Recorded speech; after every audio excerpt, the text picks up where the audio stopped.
SubhanAllah, as we come through these verses, we come to the verses of Ibadur Rahman, the servants of the Most Merciful, and the qualities of the servants of the Most Merciful. May Allah subhanahu wa ta'ala make us amongst those that embody these qualities of Ibadur Rahman. Allahumma ameen. SubhanAllah, there's one verse that I wanted to focus on because it's one of those things that you ironically quickly move through. وَإِذَا مَرُّوا بِاللَّغْوِ مَرُّوا كِرَامًا. When they come across idle speech, they pass through with dignity. SubhanAllah. Very similar, by the way, to what we hear about in the beginning of Surah Al-Mu'minun, the previous description of the believers. وَالَّذِينَ هُمْ عَنِ اللَّغْوِ مُعْرِضُونَ. Those who prohibit idle speech. They don't engage in idle speech. And here Allah subhanahu wa ta'ala describes Ibadur Rahman, الَّذِينَ يَمْشُونَ عَلَى الْأَرْضِ هَوْنًا. They're walking very peacefully on the earth, not harming, not accepting harm and not harming. And إِذَا خَاطَبَهُمُ الْجَاهِلُونَ قَالُوا سَلَامًا. Someone comes to them aggressively, and they simply, وَالْجَهَلْ هُنَا بِمَعْنَى الْغَضَبِ. As the scholars mention, ignorance here is in the meaning of anger, in the meaning of aggressiveness. So when people are aggressive towards them directly, they say salam. They say, we want no part of this. They keep moving. They keep it moving.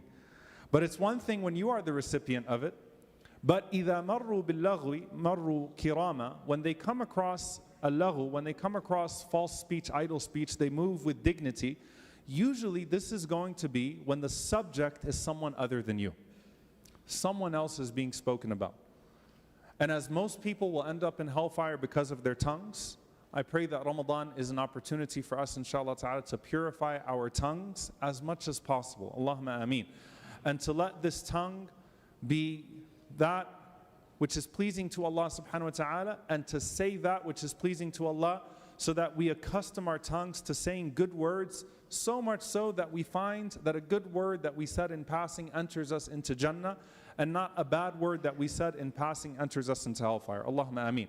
So I wanted to talk about something very profound that I came across from Imam al-Ghazali rahimahullah ta'ala, and Ibn Qudama rahimahullah elaborates a bit on this, about this idea of actually being able to prohibit backbiting, because there are stages, there are levels. And I want to start from this premise here. The believer thinks before they speak.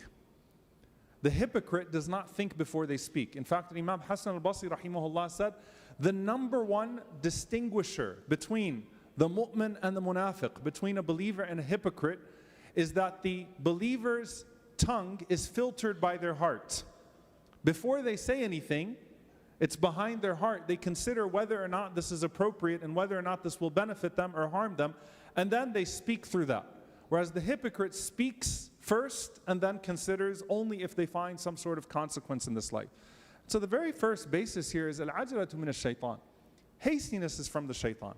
If a person is very quick with their speech, they're going to make a lot of mistakes. And if a person talks too much, they're going to make a lot of mistakes.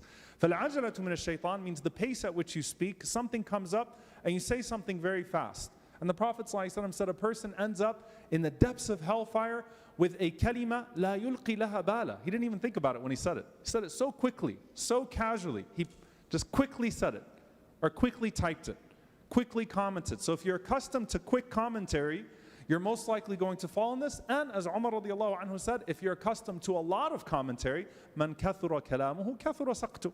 If you talk too much, you're going to end up making too many mistakes. And you're going to end up, man kathura saqtu, kathurat dunubu, wa man kathurat dunubu, kanat an-naru awla bihi. If a person makes too many mistakes, then their sins will pile up. And then if a person has too many sins, then hellfire becomes a more likely destination for them. So if you talk too fast and if you talk too much, you're likely to end up in trouble.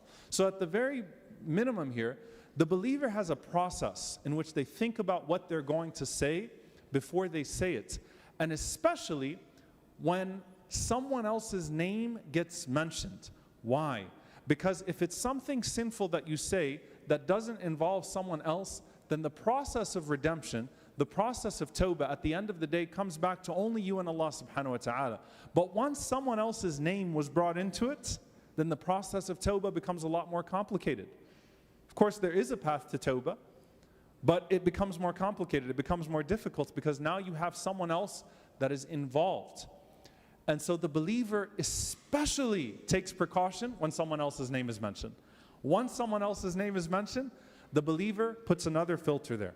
And Imam al-Ghazali rahimahullah ta'ala, he was asked about how he himself, because he was known, and this is one of the signs of the Salihin, he was known that he wouldn't say anything bad about anybody. And by the way, subhanAllah, if you look at the righteous, and may Allah Azza wa Jal make us amongst them, and you think about their secrets, as Imam Malik rahimahullah used to say that every righteous person has a secret. Usually the secret is that that person does not backbite. That person will not say anything bad about anybody else. These are the secrets of the righteous people that meet Allah subhanahu wa ta'ala.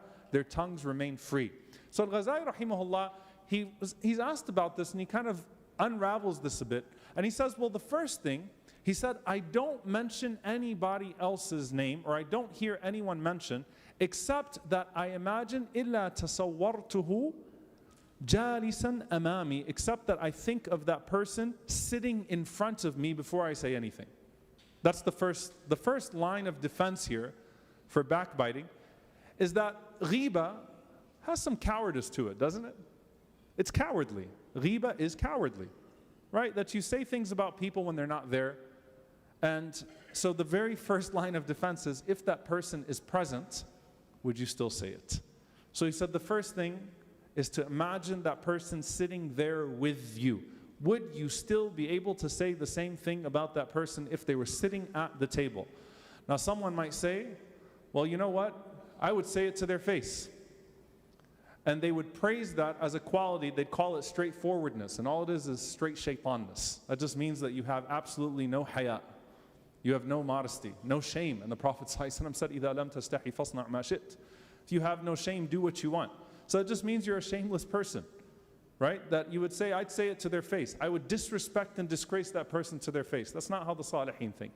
So the very first thing is, no way. If that person is sitting in front of me, would I say that? But he mentions 3 levels. So that's the first level, is to imagine that person right in front of you. And Ramadan is a time for us to be conscious of the things that we often don't take into consideration. As soon as someone is mentioned, imagine that person's in the conversation. Imagine they're in the group. Imagine they're at the table. Whatever you have to do, put them in front of you before you say anything about them.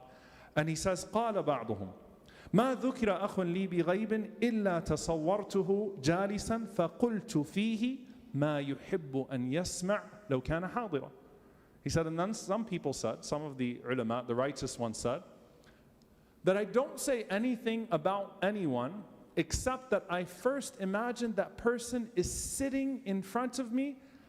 فقلت فيه ما يحب. So I say about that person what I know that person would love to be said about them.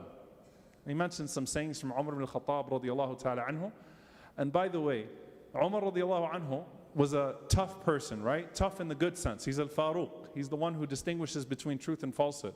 And usually people that backbite or people that are aggressive towards others, they justify it by saying, this is my nature. I'm a person of the haqq. I have to tell the truth, right? How many times do you see Umar radiyallahu anhu backbiting? After the Prophet ﷺ, one of the most narrated about companions, in the top 5 of the narrated about companions. See Umar radiallahu anhu trashing anyone behind their back in the name of the haqq, in the name of the truth? No. For Umar radiallahu anhu actually says that when your brother is mentioned, call him only بِأَحَبِّ أَسْمَائِهِ إِلَيْهِ. The names that he loves to hear most about himself. What are the nicknames? What are the names that person likes? And with the best of qualities that that person likes to hear about themselves. Before you even say anything about them, first call them by their best names and call them by their best qualities before you say anything about them, and then say about them only what they would love to be said about them. فَقُلْتُ فِيهِ مَا يُحِبُّ أَنْ يَسْمَعْ. I say about that person after, like they're sitting in the gathering, they're in the group, what I know they would love to hear about themselves if they were present. But there's a third level. And subhanAllah, this one really struck me. It's a very powerful statement. He says, وَقَالَ آخَرْ مَا ذُكِرَ أَخٌ لِي إِلَّا تَصَوَّرْتُ نَفْسِي فِي صُورَتِهِ فَقُلْتُ فِيهِ مِثْلُ مَا أُحِبُّ أَنْ يُقَالَ فِيهِ. This is such powerful words. And I hope I can deliver it, because it's hard even just to really, I think, immerse yourself in what these people are saying. One group said that I do not, or if someone is mentioned in front of me, I don't say anything except tasawwartu nafsi, I imagine myself to be that person, and I don't say except what I would love to be said about me, ma yuqalu fiyya. What I'd love to be said about me. And this is the highest level of ihsan. This is the highest level of excellence. Why? لا يؤمن أحدكم حتى يحب لأخيه ما يحب لنفسه. No one of you believes until he loves for his brother what he loves for himself.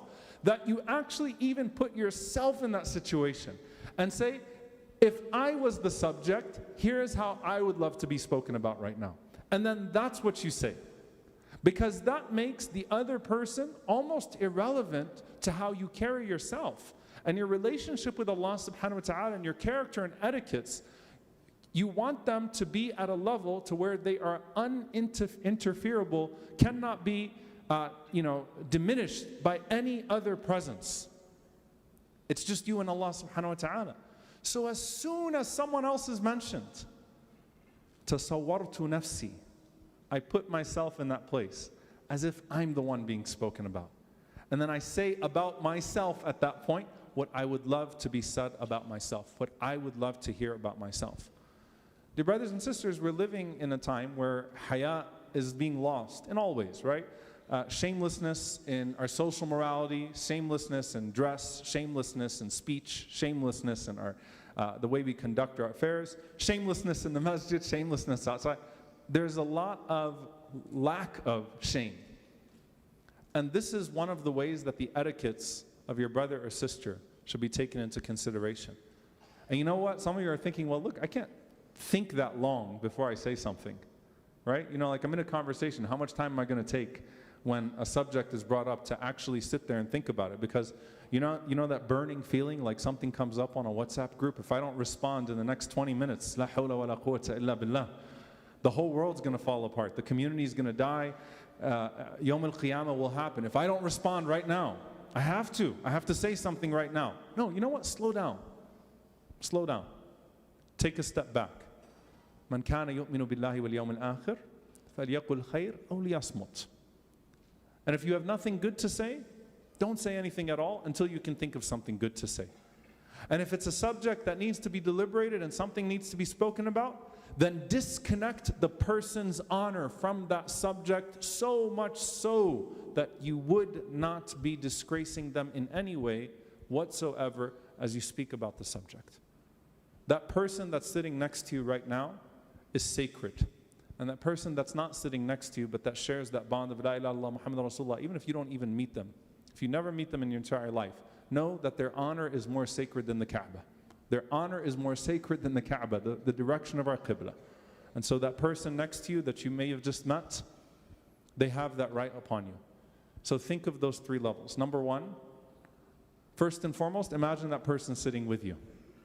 Would you still say it? Number two, imagine that person sitting and what they would like to hear if they were sitting there. Number three, and this is the best method. This is the people of ihsan. May Allah make us amongst them, the people of excellence. Imagine if you were the subject being spoken about, what would you love to hear? And then let that guide your speech. May Allah subhanahu wa ta'ala purify our speech, purify our eyes, purify our hearing, and more than anything else, purify our hearts. Allahumma ameen. Jazakumullahu khairan. Wassalamu alaikum wa rahmatullahi wa barakatuh.